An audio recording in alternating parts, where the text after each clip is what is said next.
澳門啲勁人，佢哋都有付費思維。Hi guys, it's Sandra time. Welcome back to my channel.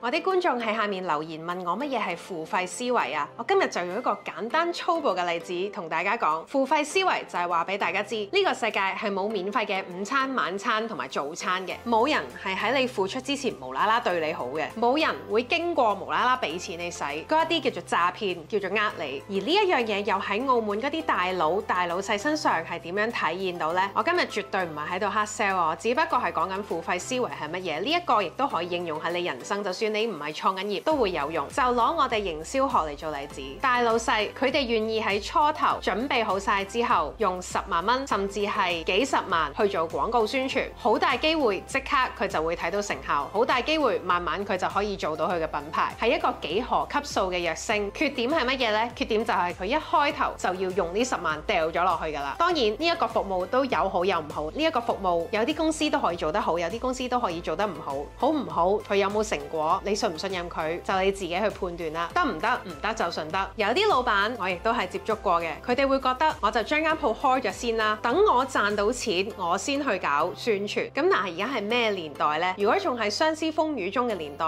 的確可以係行得通嘅。但係而家科技咁發達，好老實講，你行呢一條路，如果你而家呢個年代唔宣傳，淨係靠行過路過嘅話，呢一段時間入邊，你嗰個行業個風口過咗未呢？有人抄咗你未呢？你又捱過咗未呢？人哋用10萬蚊去揾100萬嘅時候，佢用1個月就已經做咗啦。你慢慢去捱呢10萬蚊嘅時候，你捱咗好耐，都係揾到呢10萬蚊啫。而且你最後都係諗住用呢10萬蚊嚟做宣傳嘅，咁何必唔一早用嗱可以用幾何級數去增長變100萬嘅營業額呢？既然你都抌得呢個錢去開呢一間鋪，點解你唔去做宣傳呢？咁係因為你唔信宣傳呢一樣嘢啊，定係你冇付費思維呢？舉多個例子就係男女朋友拍拖，你覺得你唔先付出嘅話，你會唔會得到一個好嘅人呢？一分耕耘一分收穫，你要先付出先會有成果。付出可以分為好多板塊嘅，例如情感付出、能力付出、時間付出，或者係金錢付出等等等等。如果係你付出咗，對方先錫你嘅話，你呢一個成功好大機會就係因為你有付費思維啦。你唔付出，嗰個人就對你好，日日獻殷勤嘅話，呢一個大概都係渣男或者渣女嚟嘅。就好似你要讀書，啲知識先會入嚟，你要俾錢先會買到呢個麵包，你要投入做宣傳，你嘅鋪頭先會多人知，你多人知咗先會有錢入去你嗰度，咁你自然就會有營業額，而唔係你慢慢做完之後先再做宣傳。即係呢個邏輯呢，有好多人係搞唔懂嘅。